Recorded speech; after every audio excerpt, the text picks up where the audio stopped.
Mic sir.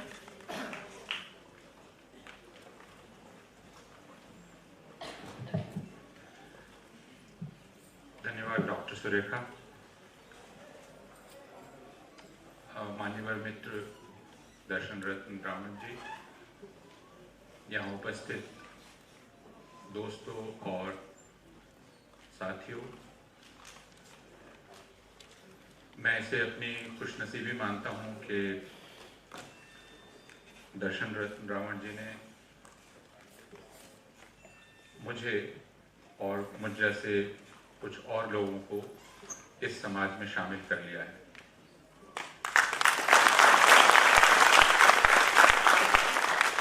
जैसा उन्होंने कहा कि एक विधान इस देश में बहुत पहले से चला रहा था जो मनु के नाम से जाना जाता है, मनुस्मृति के नाम से।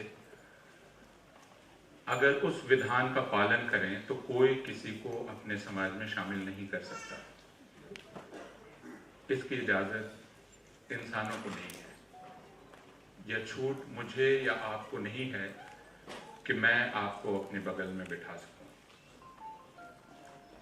यह एक ऐसा समाज है, यह एक ऐसे समाज की कल्पना है जिसमें आप इसे खानों के रूप में देखें या दर्जों के रूप में देखें, जिसमें मैं चाहूं तो एक खाने से दूसरे खाने में नहीं जा सकता और दूसरे खाने से कोई तीसरे खाने में नहीं जा सकता। ये सारे खाने बंद हैं और हम सब इसके लिए अभिशप्त हैं कि हम अपने अपने खाने में बंद रहें, एक दूसरे से अलग। और ये बहुत विचित्र समाज है, क्या एक बहुत विचित्र नियम है जिसमें हम रहते तो एक ही साथ हैं। जैसा भारतवर्ष के बारे में कहा जाता है कि इसकी प्राचीन संस्कृति है और यह गांवों की संस्कृति है और ग्रामीण संस्कृति ऐसी है जिसमें सब एक दूसरे पर निर्भर हैं, कोई एक दूसरे के बिना काम नहीं कर सकता। लेकिन हम ये जानते हैं कि ये भारत के गांव ही हैं जिनमें आप एक ऐसे टोले में रहते हैं जिस टोले से निकलकर दूसरे टोले में आप वैसे ही नहीं जा सकते। यह बात हम जानते हैं कि आप अगर अपने यहाँ शादी करें और सिर्फ यह चाहें कि आप वैसी ही रौनक करें जैसी रौनक दूसरी जगह होती है, तो यह आपके गांव के ही दूसरे लोगों को बर्दाश्त नहीं होगी और इसकी सजा आपको दी जाएगी। यह मालूम है। इसलिए एक इस तरह का समाज हजारों साल में बना, जिस समाज में दिमाग की बनावट यह हो गई कि मेरा दोस्त तो सिर्फ मेरी जाति का होगा, मेरे साथ तो सिर्फ मेरे कौम का आदमी बैठेगा। यह एक समझ बन गई। मैं आपको एक किस्सा सुनाता हूं। मैं दिल्ली विश्वविद्यालय में पढ़ाता हूं। यह देश के कुछ सबसे बड़े विश्वविद्यालयों में से एक है। जिस शिक्षा व्यवस्था में हम लोग हैं उसे आधुनिक शिक्षा व्यवस्था कहा जाता है। माना जाता है कि हम सब लोग जो उसके भीतर हैं वे आधुनिक दिमागों के लोग हैं। और मैं दिल्ली विश्वविद्यालय के परिसर में रहता हूं। इस परिसर में वहां के अध्यापक रहते हैं। अब यह जो पूरी रहने की बनावट है यह भारत के गांवों से अलग है। यानी एक ही अपार्टमेंट में कौन किस जाति का है आमने सामने, इसका हमें पता नहीं।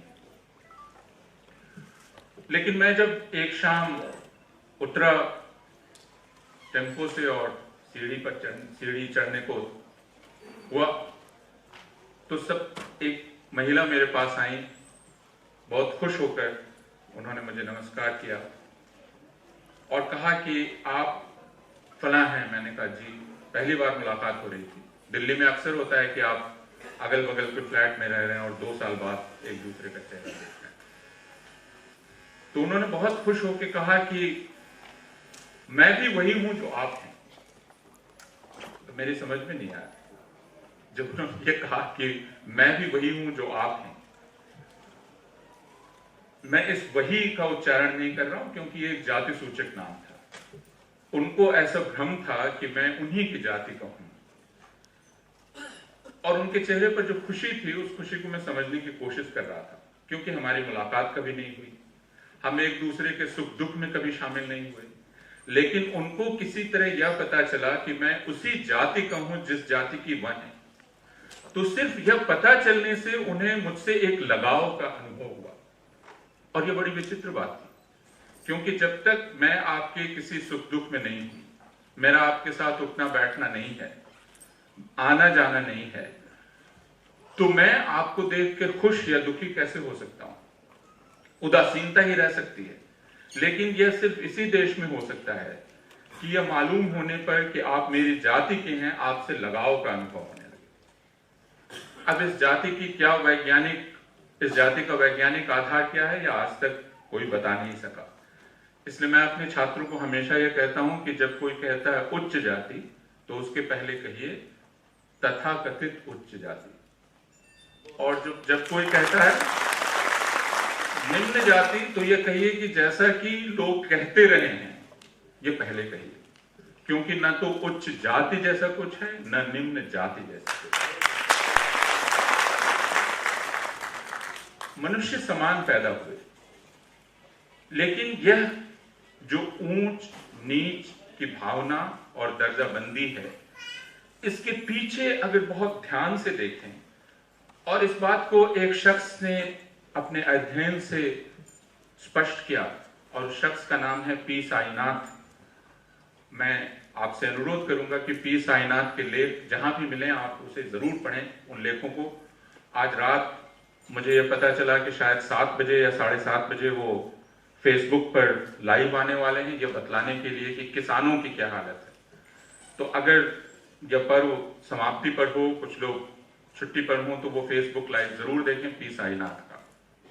पी साईनाथ ने भारत के गांवों का अध्ययन किया, और उन्होंने बतलाया कि आप भारत के गांव, औसत गांव कैसा है। तो भारत के औसत गांव में, वो चाहे पहाड़ का हो या मैदान का हो, इस तरफ आपका ध्यान जाएगा कि जो सबसे उपजाऊ जमीन है, वो सबसे उपजाऊ जमीन तथाकथित उच्च जाति वालों के पास है। जो पीने के पानी के स्रोत हैं, पीने के पानी के स्रोत सबसे ज्यादा उच्च तथाकथित उच्च जाति वालों के टोलों के नजदीक है। तो पूरी गांव की बसाहट कैसे की जा रही है? पूरे गांव की बसाहट ऐसे की जा रही है कि जो सार्वजनिक उपयोग की चीजें हैं, जिनसे जिनका इस्तेमाल सबको करना है, वो सार्वजनिक उपयोग की चीजें प्रायः तथाकथित उच्च जाति वालों के टोलों या बसाहट के नजदीक है। जैसा मैंने कहा, सबसे उपजाऊ जमीन भी उनके पास है। और अगर ये तो प्राकृतिक बात हुई, जिसको आप प्राकृतिक चीज कहते हैं, पानी, जमीन।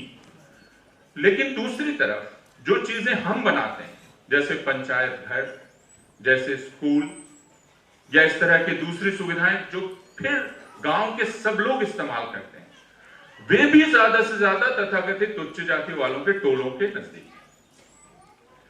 तो हमें यह पता चलता है कि जो असली मामला है, यह असली मामला है ऊर्जा के स्रोत पर कब्जे का।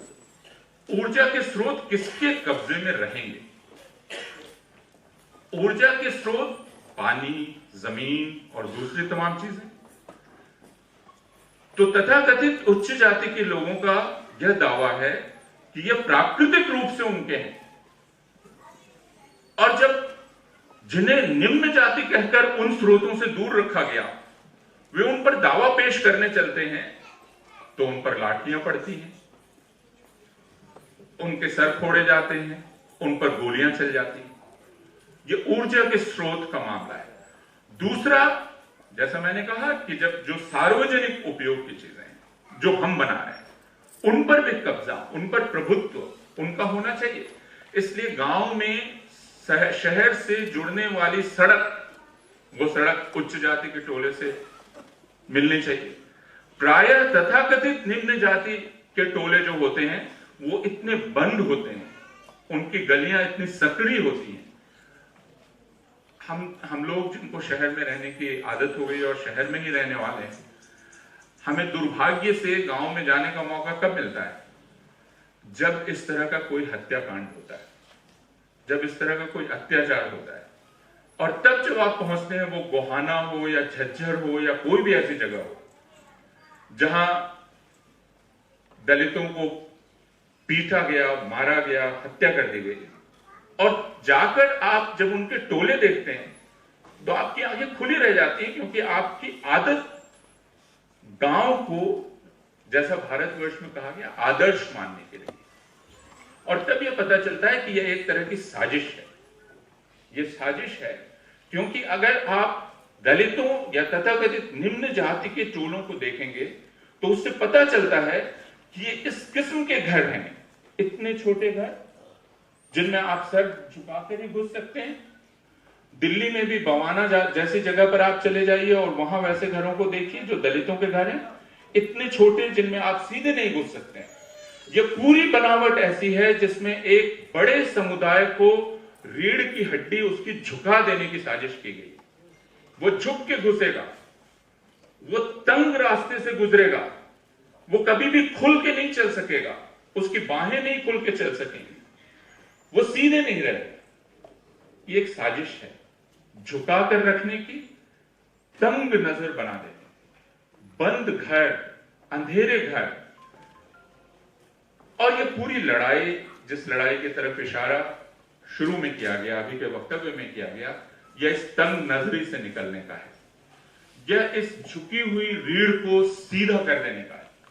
आखिर इंसान कौन है अगर उसकी रीढ़ सीधी नहीं है? तो हम सब सीधी रीढ़ वाले हैं और हम सब सीधे होकर चलना चाहते हैं। और जब हम सीधे होकर चलना चाहते हैं तो कुछ को यह नागवार हो जाता है।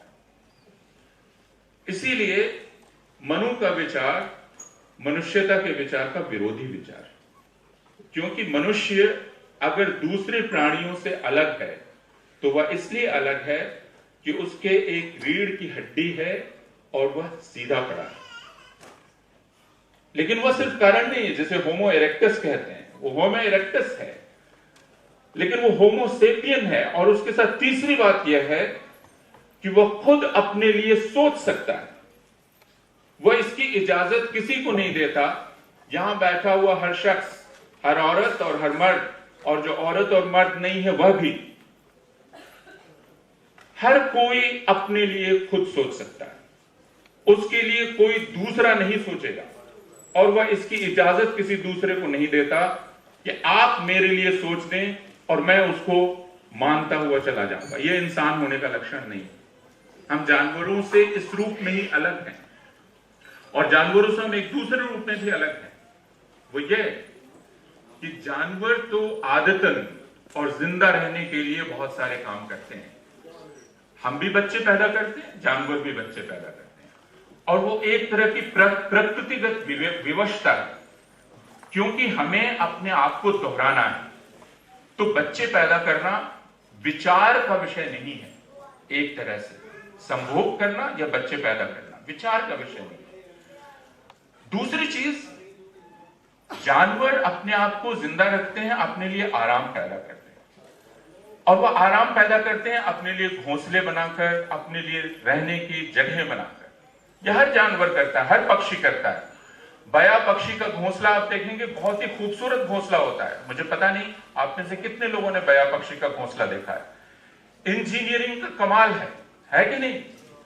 लेकिन बया पक्षी से आप कहिए कि क्या तुम कोयल के लिए घोंसला बना सकती हो? नहीं बना सकते। चींटी की कॉलोनी बड़ी जबरदस्त कॉलोनी होती है चींटियों की। चींटियों का अनुशासन बड़ा जबरदस्त होता है, लेकिन चींटियों से कहिए कि क्या तुम बया के लिए कॉलोनी बना सकती हो? नहीं बना सकती। यह खासियत सिर्फ इंसान में है कि वह अपने लिए भी बना सकता है, दूसरों के लिए भी बना सकता है।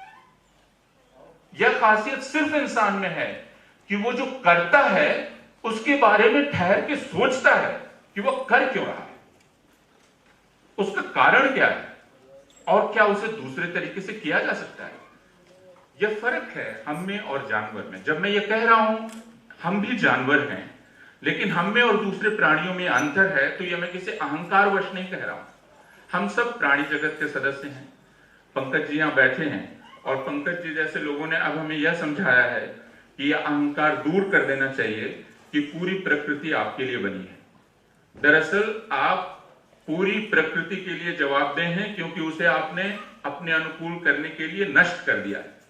और अब आपकी यह जवाबदेही है कि जैसे शेर और चीता और मधुमक्खी और गीदड़ और सियार और बिल्ली रहते हैं, उसी तरह सिर्फ आप अपना हिस्सा लेकर रहिए, सबका हिस्सा अपनी तरफ घसीट मत लीजिए। यह एक अलग किस्म का जातिवाद है जो मनुष्य ने बनाया, जिसने कहा कि ओ ये क्या है, ये शेर, ये मेरे शिकार के लिए, ये क्या है, मेरे इस्तेमाल के लिए, ये मुझे सुंदर लगता है, इसे पिंजरे में डालो, ये पूरी प्रकृति मेरे उपभोग के लिए। अब 20वीं शताब्दी तक आते आते हमारा यह अहंकार चकनाचूर हो गया और हमें यह पता चला कि यह अनंत काल तक नहीं चल सकता। लेकिन यह समझ भी इंसान को ही आई और इंसान ने ही यह समझ पैदा की। यह खासियत है उसकी, गलतियां करता है लेकिन उससे सीखता है। इसलिए मैंने कहा कि मनु का सिद्धांत मनुष्यता के सिद्धांत के विरुद्ध है। अंबेडकर ने इस बात को समझा, बाबा साहब अंबेडकर ने, और उन्होंने एक नया सिद्धांत प्रस्तावित किया। लेकिन जैसा अंबेडकर के पहले जिनका नाम लिया गया यहां पहले, बुद्ध का, बुद्ध के बारे में बहुत बहस है, काफी है, लेकिन बुद्ध ने जो एक बात कही उसकी तरफ हमारा ध्यान रहना चाहिए, बल्कि दो बातें। उन्होंने कही दुख है तो दुख का कारण है। सिर्फ दुख है कहने से काम नहीं चलता, दुख है तो दुख का कारण है और उस कारण को समझने की जरूरत है। लेकिन अगर दुख है और दुख का कारण है तो उसका निवारण भी है। सिर्फ यह नहीं हो सकता कि दुख है और दुख का कारण है यह समझकर हम हथियार डाल दें, बल्कि दुख के कारण को दूर करने का प्रयास करना ही मनुष्यता है। और दूसरी चीज बुद्ध ने और कही, जो दुर्भाग्य से बुद्ध के अनुयायियों ने मानना छोड़ दिया और इसीलिए वो बौद्ध धर्म बन गया, जो बुद्ध की इच्छा के विरुद्ध ही था। बुद्ध ने कहा विचार को नौका की तरह इस्तेमाल करो, नदी पार कर लो, लेकिन जब नदी पार कर ली तो उस नौका को सर पे मत रख लो। इससे बड़ी मूर्खता कुछ नहीं हो सकती। लेकिन लोगों ने क्या किया, उसे भी सर पे रख लिया एक बोझ की तरह। तो वह मुक्ति का विचार नहीं बना, वह आपको दबाने का विचार बन गया। और इसीलिए जैसा उन्होंने कहा कि अनेक प्रकार के बौद्धवाद या अनेक प्रकार के बौद्ध मत भारतवर्ष में है। जैसे भारतवर्ष में जब इस्लाम का प्रवेश हुआ तो हिंदी धर्म के बहुत महान साहित्यकार हजारी प्रसाद द्विवेदी ने कहा कि इस्लाम जब आया तो समानता का संदेश लेकर आया, और यह भारत जैसे देश के लिए बड़ी नई चीज थी, क्योंकि भारत तो असमानता पर ही टिका हुआ देश था, मनु के सिद्धांत पर टिका हुआ, इसलिए इस्लाम ने आकर्षित किया। लेकिन आखिर क्या हुआ कि इस्लाम में भी जातिवाद का घुन लग गया और इस्लाम में भी यानी मुस्लिम समाज में भी जातियों पर बंटवारा हो गया। उसके बाद वह व्यक्ति या उसी के साथ वह व्यक्ति आया या उस व्यक्ति का विचार आया जिसे ईसा मसीह कहते हैं, यीशु का विचार। दुनिया की कुछ सबसे पुरानी मस्जिदें भारतवर्ष में हैं, यह ध्यान रखिए। इसलिए यह कहना कि इस्लाम विदेशी धर्म है गलत है। इस्लाम जिस समय अरब में पनप रहा था और फल फूल रहा था, ठीक उसी समय भारतवर्ष में पनप रहा था और फल फूल रहा था। तो यह जितना अरब का है उतना ही भारतवर्ष का है, यह ध्यान रहे। उसी तरह दुनिया के कुछ सबसे पुराने गिरजाघरों में से कुछ गिरजाघर भारतवर्ष में। इसलिए यह कहना गलत है कि ईसाई धर्म मध्य पूर्व का है।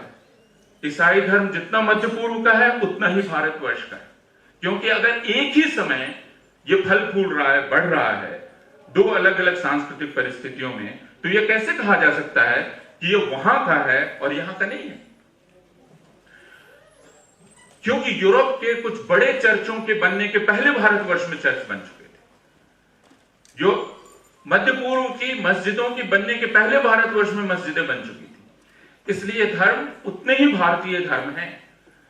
लेकिन मैं जो कहना चाहता हूं वो यह है कि इन धर्मों में जो संदेश था समानता का, अत्याचार से लड़ने का। ईसा मसीह के बारे में कहा जाता है कि उन्होंने कूड़ा उठाया, किनको भगाने के लिए? सूदखोरों को भगाने के लिए। ईसा मसीह को आखिर क्यों सूली पर टांग दिया गया? उस बात पर विचार करने की आवश्यकता है, क्योंकि ईसा मसीह समानता का संदेश दे रहे थे। लेकिन जब इस्लाम और ईसाईयत भारतवर्ष में अपना काम करती है तो उसे जातिवाद का घुन उसके भीतर घुस जाता है। इसलिए चर्च भी अलग अलग बन जाते हैं। दलितों की चर्च अलग है, और अगर आप केरल में जाएंगे तो सीरियन क्रिश्चियंस वैसे ही हैं जैसे ब्राह्मण होते हैं। तो जाति के घुन ने इस्लाम को भी नहीं छोड़ा और ईसाईयत को भी नहीं छोड़ा। इसलिए जाति हमारे लिए एक बड़ा प्रश्न है, और उस प्रश्न पर हमें हमेशा सजग रहना चाहिए, सावधान रहना चाहिए। और जो ये कहता है कि भारतवर्ष से अब यह समस्या समाप्त हो गई है, उसका एक प्रमाण तो यह है कि इस हॉल में अगर सिर्फ वाल्मीकि समाज के लोग बैठे हैं तो सिर्फ वही क्यों बैठे? क्यों वाल्मीकि समाज की समस्या सिर्फ वाल्मीकि समाज की समस्या है? क्यों वाल्मीकि समाज ही सोचे कि वो कैसे अपने आप को मुक्त करेगा? क्यों ये पूरे समाज का विषय नहीं है? इसी से यह सिद्ध होता है कि भारतवर्ष में जातिवाद अभी भी बहुत गहराई से विद्यमान है। जब तक हर व्यक्ति की समस्या हर दूसरे की समस्या नहीं होगी, मानना चाहिए अलगाववाद मौजूद है। इसलिए जातिवाद हमारे लिए एक जिंदा सवाल है जिस पर हमें विचार करने की आवश्यकता है। और उसमें भी जिस बात को हमने यह समझा है वह यह कि जातिवाद अंततः श्रेष्ठता, शुद्धता, शुचिता के सिद्धांत पर आधारित है। एक है जो श्रेष्ठ है, एक है जो शुद्ध है, एक है जो स्वच्छ है, दूसरा है जो अस्वच्छ है, दूसरा है जो दूषित है, दूसरा है जो जिसमें पाप है। इसलिए स्वच्छ और अस्वच्छ को बिल्कुल अलग करके रखना है। और अस्वच्छ कौन है? जो दरअसल अस्वच्छता को खत्म करने का काम करता है, जो शारीरिक श्रम करता है, जो सबसे ज्यादा शारीरिक श्रम करता है, जो सबसे ज्यादा वह काम करता है जिसे करने में आपका शरीर गवाही नहीं देता, वही दूषित है। और इसलिए उसे समाज के प्रत्येक ऊर्जा के स्रोत या सार्वजनिक उपयोग के स्रोत से दूर रखा जाए, और वह समाज वाल्मीकि समाज है। इसलिए वाल्मीकि समाज का संघर्ष दूसरे दलित समाजों के संघर्ष से भी ज्यादा कठिन और कड़ा संघर्ष है। और जिसे हम जातिवाद कहते हैं, जातिवाद दरअसल एक तरह का विचार है। ब्राह्मणवाद कहने का मतलब हम सिर्फ ब्राह्मण को चिन्हित नहीं कर रहे हैं, वो ऊंच नीच का एक विचार है, और वह विचार हर इसमें घुसा होता है, हर सतह में। इसलिए अगर वह दलितों के भीतर भी घुसा हुआ है तो बहुत आश्चर्य की बात नहीं, क्योंकि वह तो एक विचारधारा है। अगर यहां भी यह माना जाता है कि मैं तुमसे ऊपर हूं और तुम मुझसे नीचे हो, तो बहुत ताज्जुब की बात नहीं। कुछ लोग दलितों की आलोचना करने के लिए कहते हैं कि आप तो ब्राह्मणवाद की आलोचना करते हैं, लेकिन दलितों को देख लीजिए, दलितों में भी ऊंच नीच। और मैं उनको कहना चाहता हूं कि चूंकि आपने यह विचारधारा पाल के रखी है, और यह वाक्य याद रखिए, शासक वर्ग की विचारधारा समाज की विचारधारा बन जाती है। ऊंच नीच की विचारधारा शासक वर्ग की है, उसको समाज ने अपना लिया। समाज जब उस विचारधारा को तोड़ना शुरू करेगा, शासक वर्ग का महल टूट जाएगा।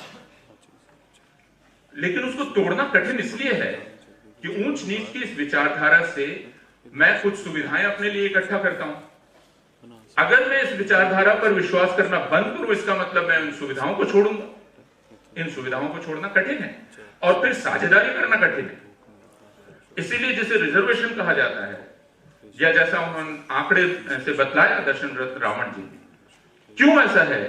कि उत्तर प्रदेश में दलितों की नेता मायावती टिकट देती हैं, लेकिन एक भी वाल्मीकि को टिकट नहीं दे पाती। क्यों ऐसा है कि श्रमिकों और मजदूरों का नाम लेने वाले दल 33 वर्ष तक सत्ता में रहते हैं, लेकिन अपने मंत्रिमंडल में इस समाज के एक व्यक्ति को शामिल नहीं कर पाते? क्यों ऐसा है? आप अगर ये कहें कि नहीं नहीं हमारा ध्यान इस तरफ नहीं गया, तो आपसे सवाल होगा क्यों नहीं गया? क्यों आपका ध्यान इस तरफ नहीं गया? ये जो ध्यान नहीं जाना है, ये कोई भोली बात नहीं है। इसका मतलब आप बिना सोचे ऊंच नीच के उस विचार में विश्वास करते हैं, आपका ध्यान भी नहीं जाता है, और इसी को विचारधारा कहते हैं। विचारधारा वह है जिसके बारे में आप कभी सोचते नहीं है, वह आपके अंदर व्याप्त रहती है। जैसे आपकी प्राण वायु व्याप्त है, वैसे ही विचारधारा आपके अंदर व्याप्त रहती है। इसलिए मनु का विचार हमारे लिए त्याज्य है, और इसीलिए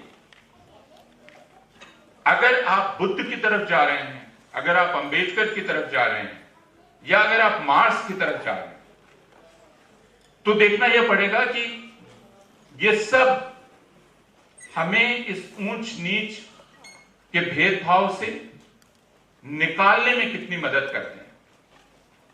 और मैं ये मानता हूं कि हम सब के सामने चुनौती क्या है। आज 2017 में हम यहां बैठे हुए हैं। बाबा साहब अंबेडकर 100 साल पहले उनका संघर्ष एक दूसरे समय का संघर्ष था। बुद्ध का संघर्ष और भी दूसरे समय का संघर्ष था। कार्ल मार्क्स का संघर्ष, जर्मनी के कार्ल मार्क्स इंग्लैंड में जाके मरते हैं। पूरी जिंदगी इंग्लैंड की लाइब्रेरी में बैठकर इस बात पर विचार करने में कि क्यों मजदूरों की हालत वह है जो है, क्यों मजदूर अपना 16 घंटा लगाते हैं लेकिन वे गरीब होते चले जाते हैं। यह समझने में उस आदमी ने अपनी पूरी जिंदगी गुजार दी, और उसने पूंजीवाद का रेशा रेशा अलग करके रख दिया कि दरअसल अपराधी यह पूंजीवाद है।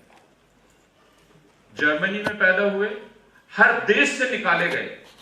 जैसा इन्होंने बाबा साहब अंबेडकर के बारे में कहा, 4 बच्चे, कार्ल मार्क्स की जीवनी पढ़िए, एक के बाद एक कार्ल मार्क्स का बच्चा मरता है दवा के अभाव में। कार्ल मार्क्स का बोरिया बिस्तर उनके घर से बाहर फेंक दिया जाता है किराए के मकान से, किराया देने को नहीं। उनके दोस्त अगर फ्रेडरिक एंगल्स ना होते तो कार्ल मार्क्स को खाने का पैसा ना होता। एक उदार और अच्छे दोस्त फ्रेडरिक एंगल्स, वह कार्ल मार्क्स जिसका नाम आज पूरी दुनिया में लिया जाता है, इस तरह का जीवन जीकर मरा। लेकिन कार्ल मार्क्स ने कि कौन सी बात है जिसे हम लें और जिसे उसके अनुयायी नहीं ले पाए, और अगर नहीं ले पाए तो क्या इसमें मार्क्स का दोष है?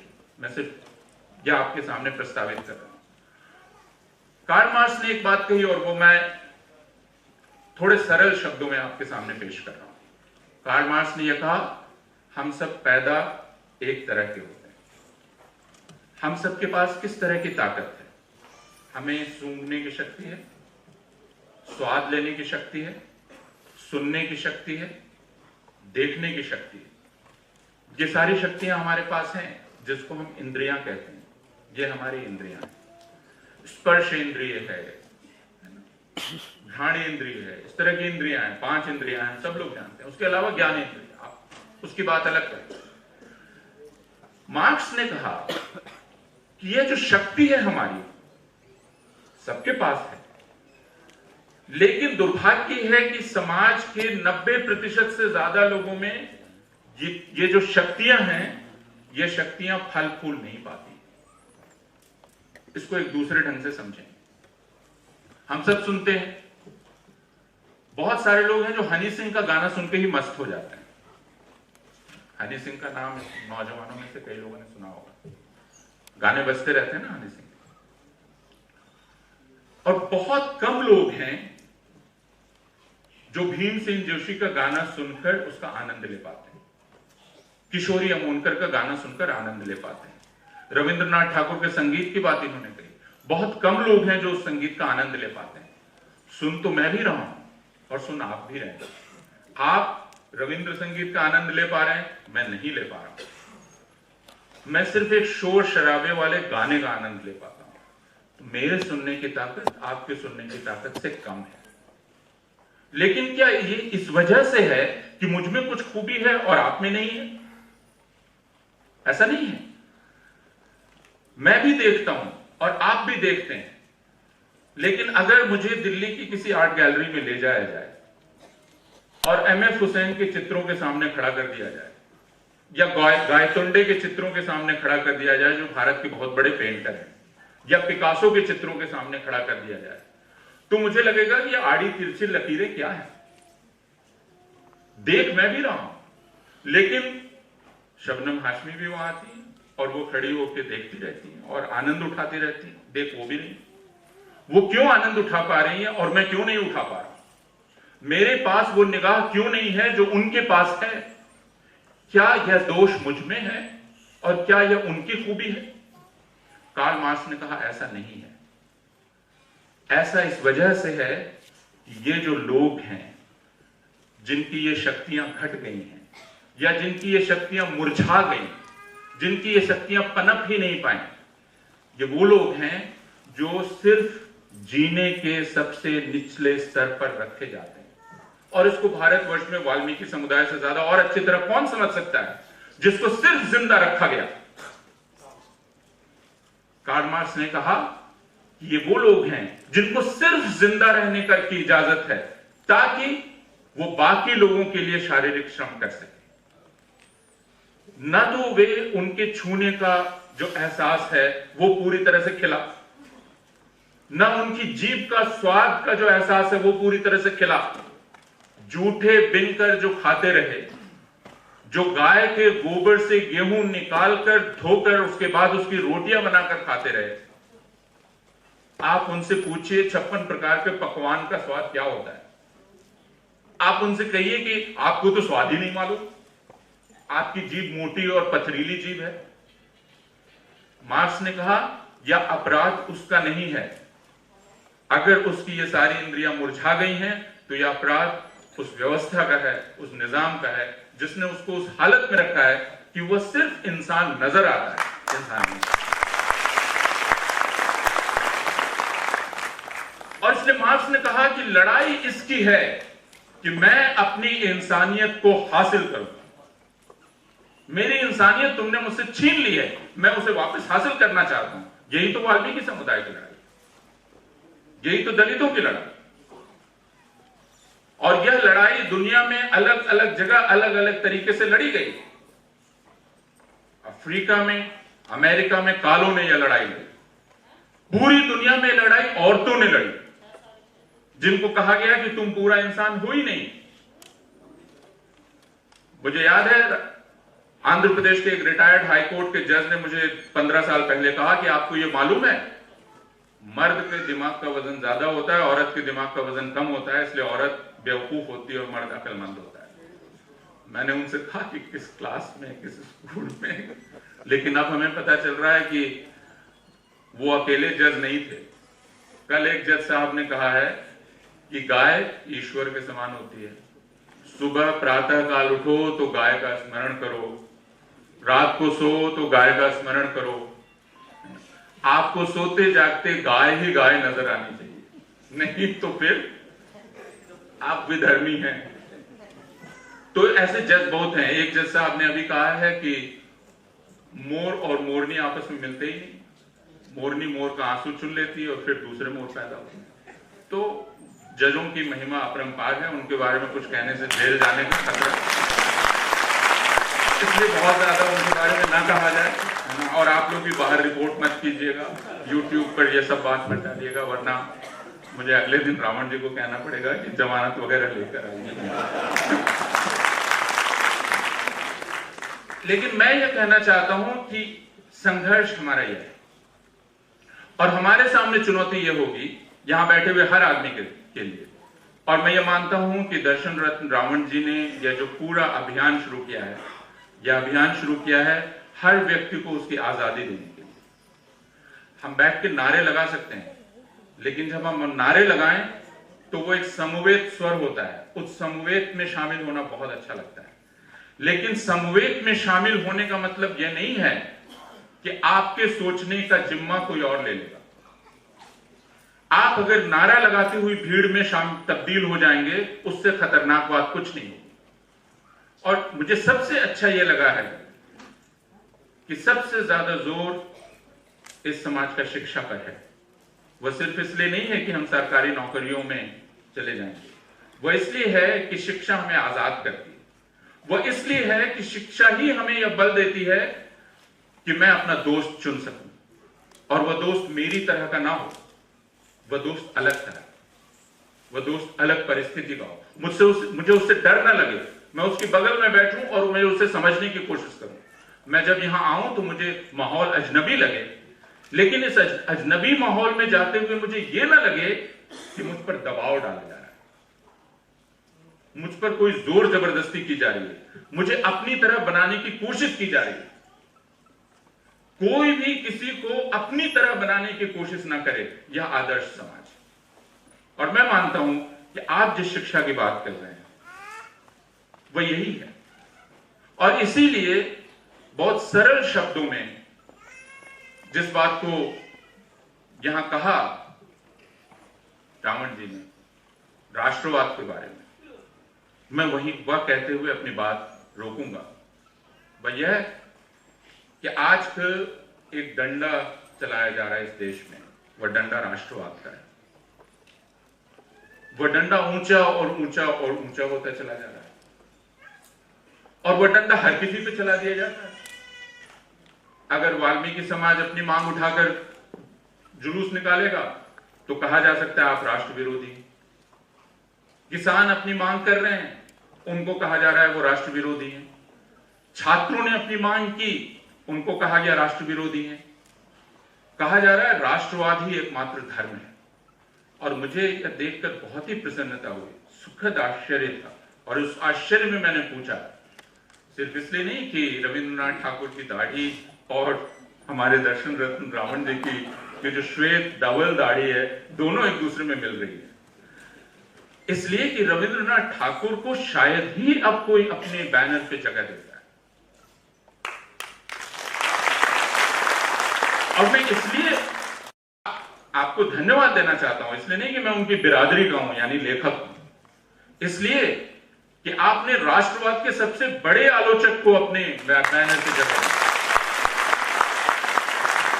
और ये जो संदेश है यहां वाल्मीकि समाज के इस सम्मेलन का, यह संदेश यह है कि हम अपने स्वार्थ के दायरे में कैद नहीं हैं। आज आपने जब रविंद्रनाथ ठाकुर को जगह दी है तो आपने बिना कहे भारतवर्ष के मुसलमानों की तरफ अपना हाथ बढ़ाया है। और यह ध्यान रखिए, उत्पीड़ित का साथ सिर्फ उत्पीड़ित दे सकते हैं, उत्पीड़क नहीं दे सकते। भारतवर्ष में यदि वाल्मीकि समुदाय के बाद अगर सबसे उत्पीड़ित समुदाय आज कोई है तो वह मुस्लिम समुदाय है। जैसे आप अकेले हैं वैसे वह अकेला है। उसकी मांग उठाने को कोई राजनीतिक दल तैयार नहीं, उसका नाम लेने को कोई राजनीतिक दल तैयार नहीं। किसी भी राजनीतिक दल में चले जाइए, लोग कहते हैं मुसलमान शब्द का उच्चारण मत करो, हिंदू नाराज हो जाएंगे। मेरा यह कहना है, आपने यह जो किया है इसके लिए मैं आपको उनकी तरफ से भी सलाम करता हूं और भारतवर्ष की तरफ से।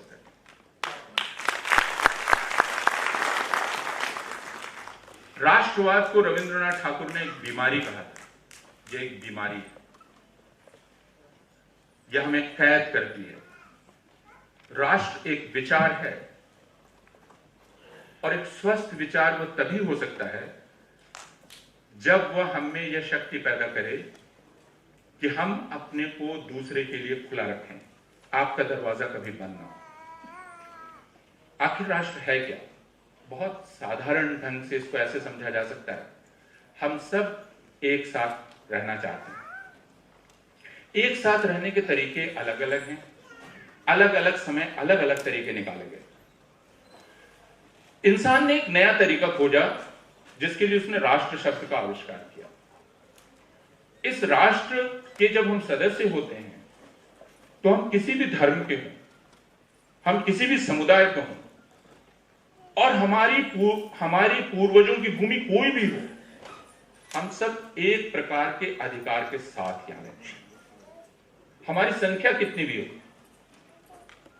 यह जीने का एक नया तरीका है। जीने के इस नए तरीके में अगर मेरा विचार यह है कि मैं आपको दबाऊंगा, अगर मेरा विचार यह है कि चूंकि 100 में मैं 90 हूं, इसलिए मेरा ही पहनने ओढ़ने का तरीका चलेगा, इसलिए मेरा ही खाने पीने का तरीका चलेगा, यह राष्ट्रवाद उदार नहीं है। यह राष्ट्रवाद आज का राष्ट्रवाद नहीं है। आप इंग्लैंड चले जाते हैं, आप काले हैं, आप भूरे हैं, आपने पगड़ी लगा रखी है, आपने साड़ी पहन रखी है, इससे इंग्लैंड की सड़क पर फर्क नहीं पड़ता। आपको कभी पड़ता था, लेकिन उन्होंने लड़ के अपने आप को बदल लिया। अमेरिका में अभी भी है, लेकिन वो उससे सावधान है। जर्मनी ने बहुत बड़ा पाप किया हिटलर की शक्ल में, लेकिन आज जर्मनी ने अपने दरवाजे खोल दिए कि मध्य पूर्व के जितने मुसलमान हैं या दूसरे लोग हैं वो आए, हम उनसे डरते नहीं। फ्रांस ने अपने दरवाजे खोले, स्वीडन ने, ऑस्ट्रिया ने अपने दरवाजे खोले। तो हमारा राष्ट्रवाद वह है जो किसी से डरता नहीं है और जो किसी को डराता नहीं है। लेकिन अगर कोई राष्ट्रवाद ऐसा निकलने लगा जो यह कहने लगा कि तुम मेरी ही तरह रहोगे वरना तुम नहीं हो, अगर तुम वंदे मातरम नहीं कहते हो तो तुम इस देश के सदस्य नहीं, अगर तुम भारत माता की जय नहीं कहते हो तो राष्ट्रवादी नहीं, अगर तुम गाय को अपनी माता नहीं मानते हो तो तुम राष्ट्रवादी नहीं, तो हमें कहना पड़ेगा ये बहुत गंभीर बीमारी आपको लग गई है और आपके इलाज की जरूरत है। और आज 2017 में हम एक ऐसे समय में यह बातचीत कर रहे हैं जब यह देश इस गंभीर बीमारी से बहुत बुरी तरह ग्रस्त हो चुका है। उसका इलाज हमें और आपको करना होगा, यहां बैठे नौजवानों को करना पड़ेगा। बुजुर्ग अपने आप को इससे मुक्त ना समझें। अक्सर बुजुर्ग ये कहने लगते हैं, पहले तो वो ये कहते हैं ये जो आज के नौजवान हैं ये कल के नागरिक हैं। मेरा कहना है नौजवानों का आज भी उतना ही महत्वपूर्ण है जितना कल है। तो ये उनकी भी जिम्मेदारी है, ये बुजुर्गों की भी जिम्मेदारी है कि हम इस देश को इस बीमारी से छुटकारा दिलाएं जो राष्ट्रवाद नाम की बीमारी है, और हम उस सिद्धांत की तरफ बढ़ें जो इस सम्मेलन का सिद्धांत है, और वह सिद्धांत है न्याय पर आधारित समानता। और न्याय हमेशा अतीत में जो अन्याय होता है उसका समाधान करता है, उससे मुंह नहीं मोड़ता है। इसलिए हम ऐसी समानता की बात कर रहे हैं जो इंसाफ पर टिकी हुई समानता है, और हमारा दरवाजा हर किसी के लिए खुला हुआ है। हम सिर्फ अपनी तरह के लोगों से दोस्ती नहीं करते। अक्सर यह कहा जाता है पाकिस्तानी हमारे भाई हैं या बहन हैं इसलिए कि वो हमारी तरह लगते हैं, उनमें हमें कोई भेद नहीं। मेरा कहना है यह कोई बहुत बड़प्पन की बात नहीं हुई कि आप उसी को अपना मानते हैं जो आपकी तरह देखने में लगता है। बहादुरी तो तब है जब आप उसे अपना माने जो आपकी तरह नहीं लगता है, जिसका रहना सहना रहन सहन आपसे अलग है। अगर आप उसे बराबरी के साथ, इज्जत के साथ उससे पेश आते हैं, बड़प्पन के भाव से नहीं, दोस्ती के भाव से, तो मानेंगे कि आप इंसान हैं, वरना आपकी इंसानियत में शक है। मैं यह मानता हूं यह जो संख्या है पिछली बार से ज्यादा है। आप लाल किला के मैदान में जमा होंगे। मैं वैसे दिन की कल्पना कर रहा हूं जब वाल्मीकि समाज उन सारे लोगों को जो एक तरह से अपनी सुविधा, जो सुविधा उन्होंने हजारों सालों से इकट्ठा कर रखी है, उसके मद में, उसके अहंकार में जो सोए हुए हैं, वाल्मीकि समाज उस नींद को तोड़ देगा और वाल्मीकि समाज के साथ वे सब एक बड़े जुलूस में शामिल होंगे जिससे दिल्ली की सड़कें भरी रहेंगी। हम सिर्फ लाल किला के मैदान की बात कर रहे हैं, हम उस दिन के लिए काम कर रहे हैं। वह दिन राष्ट्रवाद का दिन नहीं होगा, वो विश्व मानवता का दिन होगा और उसी की कल्पना पहले की गई, आज की जा रही है और उसी के लिए हम सब लोग संघर्ष कर रहे हैं।